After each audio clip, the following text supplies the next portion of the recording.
Hello and welcome to this video on the crabapple species as a species suitable for bonsai. If you want to grow an apple tree bonsai, there are many options out there. Just about any apple tree can be grown as a bonsai. While this is true, some species of apple tree are much better than others. Crabapples, or a particular subset of the Malus species, are perhaps the best. The crabapple largely resembles the more typical apple species, but is far more resilient to anything you can do to it.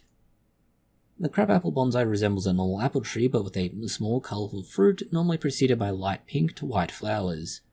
The leaves alternate and start off with a very light green colour and get darker over time with a serrated margin or edge. The bark will vary from a light green where it's newly grown, through to grey and then eventually to dark grey verging on black with older established growth, such as the trunk.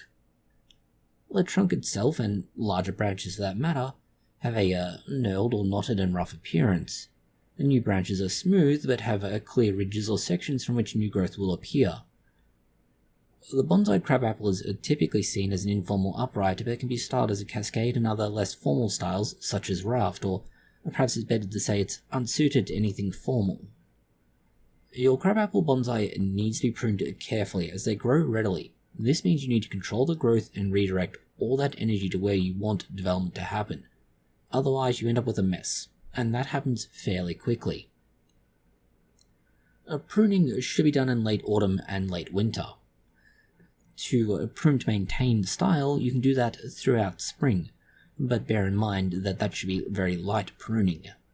When pruning in late winter, be careful, you will be removing new growth buds and therefore flowers, and as a result any fruit. When you do prune, take it back to 2 leaves so your branch will ramify. You basically want to repeat this process throughout late winter into early spring if you're looking to style.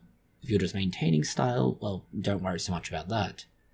Again, remembering, if you want to exhibit the tree, you want to remove all but 1 fruit from each branch, particularly the end of the branch, as, well, it won't grow very well if there are too many fruits on it, and this will lead the branch to breaking from the excess weight if you're very unlucky. Pruning is generally undertaken, let's say, by the start of spring, and the reason you want to try and do it at that time is that if you prune too early or too late, you get a lot of leafy growth and practically no flowers to speak of. If you're only trying to, say, style the tree and you're not yet looking at exhibiting it, prune it more or less at the end of autumn once all the leaves have fallen off. At this point, at least in theory, you shouldn't get any grow back of the branches you've removed, as it should be going dormant. If you're looking at exhibiting the tree, late winter when you get new growth that should ideally have some of the flower buds present, but you may require chill factor, that is a period of cold, for this to happen. When wiring, do this in spring or autumn as required. Summer isn't really a great idea, as particularly during summer, the branches will begin to harden and they'll snap rather than bend. You can defoliate your crabapple tree regularly. This is done in order to not only get a finer branch development, but also shorter internodes. You want to do this during spring going into early summer, but not through summer, or at least late summer, into autumn. Positioning, things are reasonably straightforward. Put it in somewhere that has plenty of sunlight, but try not to put it somewhere where it's going to get extremely hot. So for example, try not to have it directly in front of, say, a brick wall or a metal fence. This will prevent any untowards damage. The other thing to be mindful of is that although crabapples are frost tolerant and generally quite hardy, you want to protect them if you can. This of course brings us to watering, because watering is naturally going to follow any period of heat, and so you need to maintain water quite a bit, especially if there's fruit present. If you don't maintain water when the crabapple is fruiting, the fruit will be dropped, and then you won't have any fruit to show off. However, because it grows quickly and it's fairly leafy in that foliage canopy, you need to maintain a certain amount of water regardless. That's because all that water that is in the leaves will evaporate off. The soil itself should be arguably slightly acidic, but the water should be neutral, so for the most part you can get away with using tap water. And bear in mind though, if you use tap water, it can lead to mineral deposits appearing on your pot as a fine, let's say, dust or film. To encourage and largely facilitate the growth you're going to see, and to ensure that everything works as you want it to, you want to use a relatively balanced fertilizer for most of the initial spring season.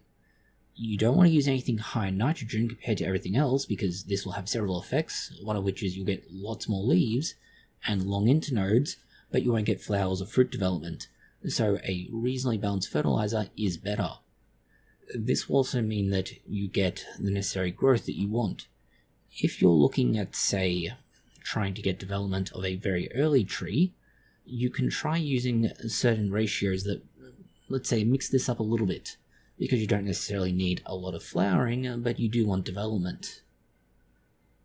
Repotting is reasonably straightforward, although we say that there is a big catch. First of all, repotting should be done roughly annually, especially for new trees. The trees over, say, 5 years old or thereabouts will need to be repotted once every between 1 and 3 years, depending on how active the tree is and how vigorous the growth has become. One of the, let's say, indicators of it becoming pot-bound is that growth becomes weaker and the shoots aren't growing as quickly as they need to be, or should be, and so you're obviously not pruning as much as you might otherwise be. When potting, or at least repotting, you should be mindful you may want to choose a slightly larger pot and use a soil mixture that has slightly more organic matter. Now, this isn't necessarily required based on some of the, let's say, debate around root pruning. Typically speaking, you want to take about half the root ball off. Now, to put it this bluntly, there is debate as to whether or not it should be 25% of the root mass or 75% of the root mass, which, given that the standard advice is to take 1/3 off, and we've said 50 already, you can see how diverse opinion is. The general gist of this is that if you're not confident or you're relatively new, go for the low end, 25 to 33%. If you're reasonably confident and okay with what you're doing, take up to half the root mass off. And if you're really confident and you've been doing it for a while, take up to 3/4 off, but be mindful that this will put a lot of stress on the tree. The crabapple, like just about every other member of the apple family, will be attacked by a large number of different kinds of pests. Now, a lot of these are things you'll already be familiar with, aphid, scale, and similar. These can be done using the normal control methods. The things you are going to have a little more trouble with are actually cankers. Now, these are weird bulbous growths. These are one of those things that appear on the trunk regularly for larger specimens, and they look almost like an ulcer. Now, in an ideal world, you would be able to simply cut these off and seal the wound and let it grow back the way it was. However, the world is not ideal, and it doesn't always work out that way. Sometimes you literally just have to tolerate it being there, and treat it as though the tree looks like it has been through a war, because it really does look quite rough and worn. The other thing to be mindful of is that because this is an apple tree, it may experience issues to do with fungus. So copper fungicides are your best option, although there are other fungicides available and your choice will be up to you, but we do suggest copper. This is not only how you maintain your crabapple bonsai, and why they are not just common species but a very beginner-friendly choice for a bonsai. While we say beginner-friendly, they're also a species that is suitable for more advanced bonsai enthusiasts. It depends on the amount of time and patience you have to put into it, or, alternatively, the amount of money you have to throw at buying one that's much more advanced. It's really the standard bonsai problem, that is, time, money, and effort. Thank you for watching this video. If you found it interesting, consider liking, sharing, and subscribing, and please do post any comments, questions, or suggestions you have below.